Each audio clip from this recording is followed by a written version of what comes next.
Detours. Brought to you by Sports and Spokes, the magazine for wheelchair sports and recreation. For nearly 3 decades, Bob Balk has represented the United States in 6 combined summer and winter Paralympic Games. Over the duration of his athletic career, he has earned 5 silver medals and one bronze medal. Welcome, Bob. Thanks, Bob. Good to see you. Hey, you too. Hey, Bob, it's been a long road for you, man. I mean, a lot of years as a Paralympian and as an athlete. You started out in Atlanta in 1996. It's hard to believe. I mean, you and I were on that same team together long time ago, huh? Actually, I started in 94, so it's been 94. over 3 decades. Yeah, so I started in Lillehammer in 94. Gotcha. Okay, so you started out as a winter Paralympian. Yep. So Bob, with all those games, you've got 4 winter games. You've got Lillehammer, Nagano, Salt Lake, Torino, and you've got Sydney and Atlanta for the summer games. That's a whole lot of Paralympic games. When you reflect back on that period of time, can you isolate something about those Paralympic games, that any one of those or a couple of those that stand out in your mind, and why? They were all really amazing events in their own right, and it was being able to ski, cross-country ski in Norway is just a privilege. I mean, that's the mecca for cross-country skiing, and it's just everything is geared around that. So my first games in Lillehammer was pretty special. And being able to compete at home in Atlanta in 96 was great. And then being able to do that again in 2002, not very many athletes get to compete at home for both a winter and summer games. So I feel pretty special like that. That was pretty cool. And it's always great to be at home, right? You have your own fan base there. I don't know if any one of those games stands out as like, oh, this was the best games. They were all great in their own right. They were all a little different. Australia was great. I went to school. I did an exchange program in Australia, and I did some work there for Boeing. So I have some familiarity with Australia. So it was good to be there and compete in those games. And I don't know, it's just been a great experience, very rewarding. A lot of great people along the way, from athletes, competitors to coaches, and all the administrators I've got to be friends with over the years. It's been great. Bob, it seems like you've always selected things that are fairly difficult and very endurance oriented. For example, the pentathlete. As a pentathlete, you've got 5 events. So you're dragging around a race chair and throwing apparatus and so many things. I mean, across the world. Bob, did you just have to make things really difficult for yourself? That's an interesting story. So my first games was cross-country skiing. I met Mark Wellman. You may have heard of Mark Wellman. Who climbed El Capitan.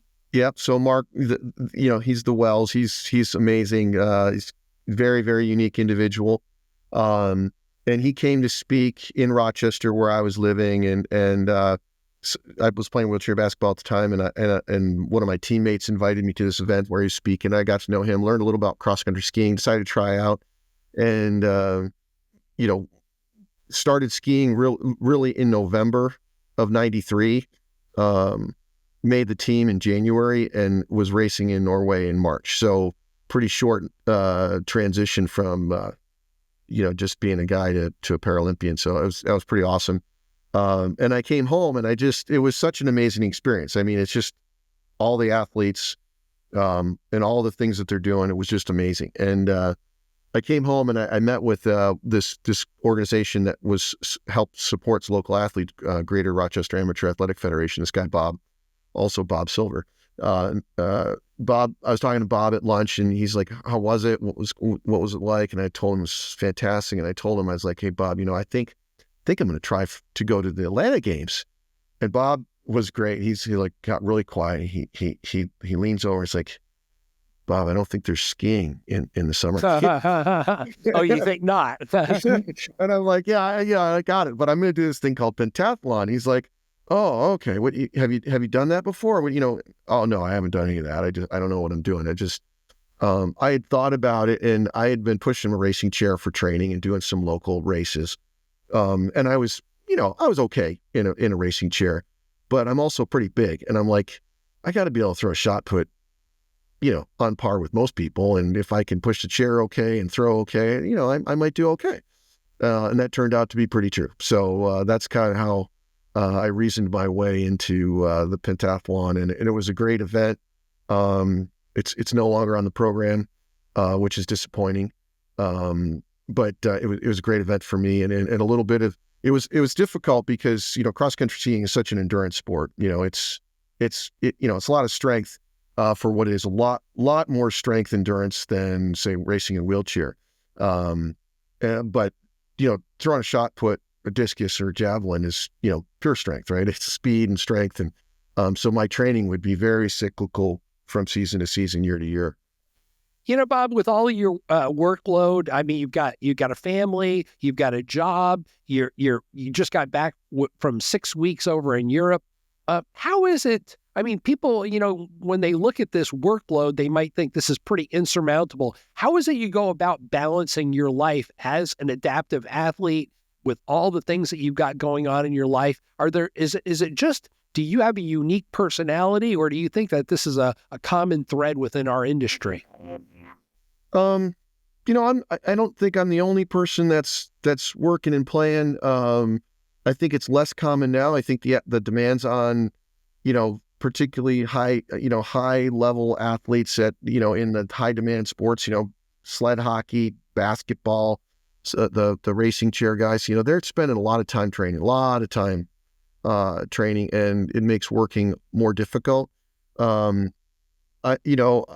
When I was younger, I was fortunate in that I had a great job with Boeing, the Boeing company, and they were supportive of what I was doing and allowed me some, particularly my manager at the time, Miller Adams, he allowed me some leeway. I was actually a loaned executive to the Olympic Committee for the Nagano Games from the Boeing company, so that was helpful. But I worked all the time. So when I was in Europe for cross country ski season, that was back in the day when we were doing dial up, and I had all these different adapters for all the different plugs for the computer, Sure. phone cords, a long list of phone numbers, dial up, and it was a lot of work. You had your MCI card, with 42 numbers. Yeah. So I was, I was downloading email and responding to email, and it's never been a problem for me. It's kind of keeps me motivated, keeps me focused. Before we jump into bobsled, which I know is a new passion for you, what do you think is the toughest thing you've done? Is it Nordic skiing? I mean, it looks to me, I've never done that. I've mono skied, which is a completely different discipline, but it looks so demanding. I watch guys like Aaron Pike and Oksana Masters, who's been a multi-medalist. It just looks tremendously difficult. I'm thinking high heart rate, lots of strength. Yeah, it's I would say it's more strength than in a racing chair, because you just don't get the glide. In a racing chair you get the downhills and you get to glide for a while, and there is some of that in skiing, but there's more resistance. It's really physically demanding, and all the athletes. If you look at the top wheelchair racers, their VO2 max has got to be off the charts, it's. Trying to balance 5 disciplines in the pentathlon, it was always hard. You would get to where your shot put was good, and then, okay, my 200 is, I'm losing it at the start of my 200. You get that dialed in, and my release on my discus is, I'm throwing, it's not good. So, you're always trying to reel one of them back in from your best performance. It's hard to get 5 of your best performances on any one given day. We'd like to take a minute to thank our sponsor, Sports and Spokes magazine. For nearly 50 years, they've produced stories on iconic athletes performing at the top of their game, given generational coverage of sports dating back to the 1970s, and they've shown the way with exciting and timeless magazine cover shots. To stay on top of all the latest news from the world of high-performance adaptive sports, go to sportsandspokes.com. Sports and Spokes, the magazine for wheelchair sports and recreation. All right, Bob. So 58 years old, you've been at the game a long time. You're still trying to keep your athletic life going, and you've gotten involved with bobsled. So basically, it's a one-man mono bobsled that you're racing. You just got back from Europe, and it looked like you've been moderately unsuccessful at getting this put through as an official sport. So here's what I understand. Bobsled was provisionally accepted in 2016 Beijing, then it was rejected, and then it was rejected again for Milan, and now it's been rejected as far out as 2030. What have you done to try and enhance and push this sport forward, and why do you think you're running into so many stumbling blocks? Well, I pulled out a lot of hair, as you can see, trying to figure this out. It's really challenging. So I actually got involved in bobsled way back in 2010. I was chair of the IPC Athletes Council, member of the IPC governing board, ex officio member of the governing board, and also ex officio member of the IOC Athletes Commission. So in that role, I had a lot of exposure and a lot of experience that was pretty unique. And I went to Vancouver for the entirety of the Olympic Games as an athlete, member of the IOC Athletes Commission. And then I went to the entirety of the Paralympic Games right afterwards. And my experience there, I came away with, wow, our Paralympic winter program is really light. I mean, we're missing a lot of events, a lot of disciplines at the Paralympic Games. And, I was pretty privileged to have, direct relations with Xavi Gonzalez, the CEO, executive director at IPC, and also Phil Craven, the president, fantastic people, and the entire governing board. And I'm like, this is a problem. We need to build this up. What can we do? And the leadership, Xavi and Philip, said, let's write a letter to the IFs, the winter IFs, and see if those international federations, Olympic international federations governing sports, would consider putting together a Paralympic component of whatever sport they have, right? As far as I know, the only people that responded were bobsled, FIBT at the time. Now it's IBSF, same organization, different acronym. And they approached me as athlete council chair and said, hey, Bob, a couple of U.S. guys that were on the IBSF, FIBT board, and said, hey, can you help us figure this out? We don't know anything about it. I had some early conversation with them, and then the next thing I know, they've figured out how to host an event in 2011 in Park City, which I attended, and I slid skeleton, and we had, I don't know, maybe a dozen, maybe 15 athletes from around the world participating in skeleton, and that was great. I was just there to kind of be a warm body and have a great experience, and it's kind of been percolating. And then I got a call from Kim Sievers here in the U.S. She worked down in the Catskills, running a really good Adaptive Sports Foundation, really great program out of Wyndham. And she's like, what could I do in the wintertime with these veterans? I have a lot of veterans coming through the program. They're eager to do something, want to try something different. We have a little cross-country skiing. We obviously do alpine skiing. And I was canoe kayaking at the time, and I introduced her to canoe kayak, and we had some programs there for vets. She's like, what else is there? And I said, well, what about bobsled? She's like, how's that possible? And so I introduced her to the guys that talked to me about it. And she just took it and she just built it into this whole program, U.S. program. A lot of people coming through there. She's done an amazing job.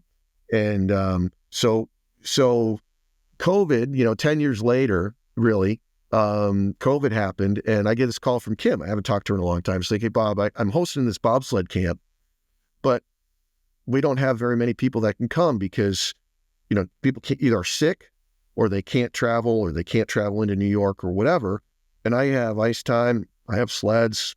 If you come up, pay your way and pay for a hotel, we'll stick you in a bobsled. And I was like, sounds fun, So I went up there and slid bobsled. So that's how I got back in the loop with bobsled. And I've that's 4 years ago. I've just been sliding since then. Hey, Bob, do you think in a way that, I'm just trying to go out on a limb and say, maybe the sport isn't prohibitively expensive? Do you think that, you said that, one of the quotes you gave me is no, that's the answer that came down from IPC, International Paralympic Committee, without explanation. But I mean, I'm just trying to find an explanation because the sport looks cool, sled looks cool, looks like it could have potential. So do you think that expense, maybe is that not a stumbling block?